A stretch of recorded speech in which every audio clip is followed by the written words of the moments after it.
But as we've mentioned, it was Chelsea who've made what is likely to be the biggest transfer of the window, signing Mykhailo Mudryk for just under £90 million. That brought Todd Boehly spending over £400 million in his time since taking over the club. So is there any concerns about breaching financial fair play rules? Well, we can speak live now to football finance expert Kieran Maguire. Good afternoon to you, Kieran.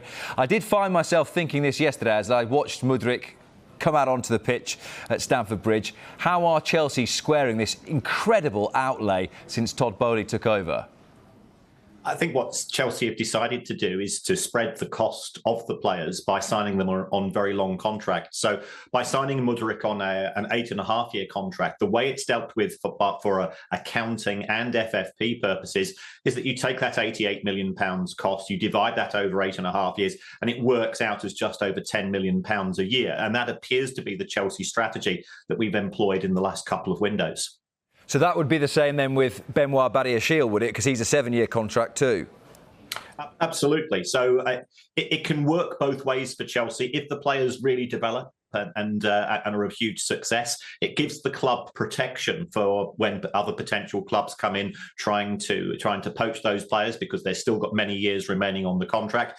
The downside is if the player doesn't perform, then you've got the complication of they're likely to be on very high wages, and you're committed to those wages for the next 6, 7, 8 years. And therefore, if it works, it's fantastic. If not, it's weighing the club down a bit like an anchor and slowing things down. And how far could this strategy stretch, Kieran, in the sense that could Chelsea just continue to keep doing this and keep giving long contracts, and therefore they're still OK in terms of FFP? Well, the issue will be is that you're restricted to a 25-man squad as far as both the Premier League and UEFA are concerned. So you can't just keep adding to the player roster. And remember, each of these players is likely to be on a contract. If we're looking at the fees involved, these contracts are likely to be worth £7, £8, £9 million a year. So if all of a sudden you've got another half a dozen players on such contracts, then your wage bill goes up by 50 to 60 million. And with the new UEFA financial and sustainability rules, which are starting to come in effectively from next summer, you're only allowed to spend 90%, then 80%, then 70% of your income on wages, agents' fees, and your net transfer costs. And how significant do you think Chelsea's current position is, Kieran, in the sense that it is looking unlikely it's going to have to be quite a run on the pitch for Graham Potter and his team to get into the top four? Obviously, they could also win the Champions League, but if they don't, do you think that will affect their spending in the windows to come?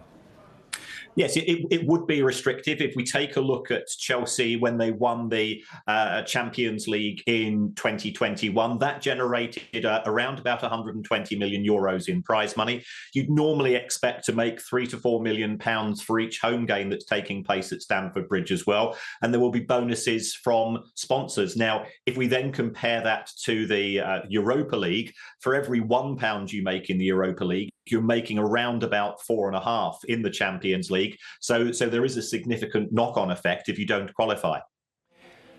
Has the level of spending surprised you since Todd Boehly bought Chelsea?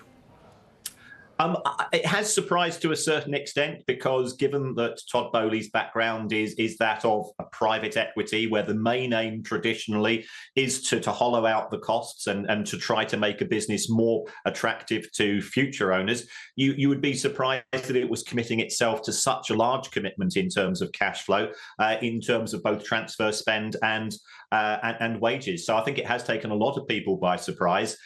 Compared to the largesse that we saw under Roman Abramovich. Remember, Chelsea lost £900,000 a week under Abramovich over his 19-year period of ownership.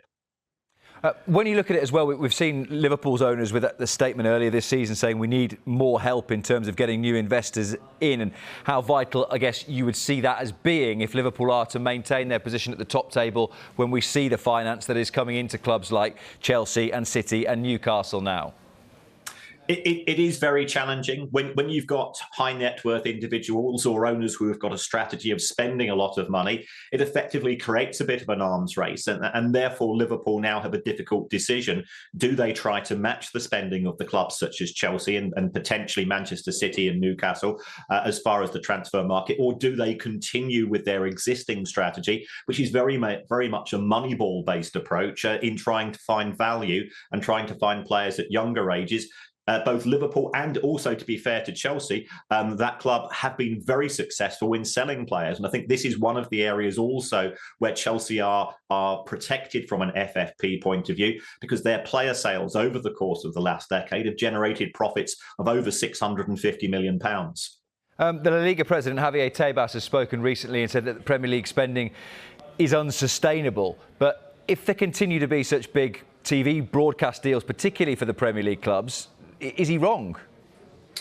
I think he is wrong. The success of the Premier League, and a report came out from the Premier League today which indicated that it's broadcast to 188 different countries around the world.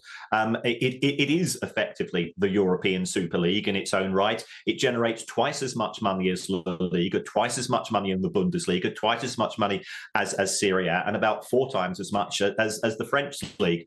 So the Premier League has the money coming in, which allows it to dominate the transfer market, with the exception potentially of Barcelona and Real Madrid, and also dominate in terms of the wages that it can pay. You spoke a few moments ago, Kieran, about the new sustainability rules coming into the game. It's an age-old question, this, but I think it's always a relevant one as to FFP and where its place in the game is. And football clubs, as we know, are very wealthy, therefore they can employ very clever people who, I guess, can they always just continue to skirt round these rules until the end of time? Well, I think there is an element of whack-a-mole in terms of what we see every time that a new series of rules come in. The accountants and the lawyers look at them from a forensic point of view and try to identify the stresses and the weaknesses contained within those rules. And then what we tend to see is that the regulators try to respond to that. Certainly looking at these rules, I think there are opportunities for clubs to perhaps be what we might describe as a little bit creative with some of the ways that they acknowledge their costs, and therefore this is likely to lead to future conflict between the administrators of the game and individual clubs who perhaps have a more fast and loose approach to the moral and ethical issues surrounding financial and sustainability rules.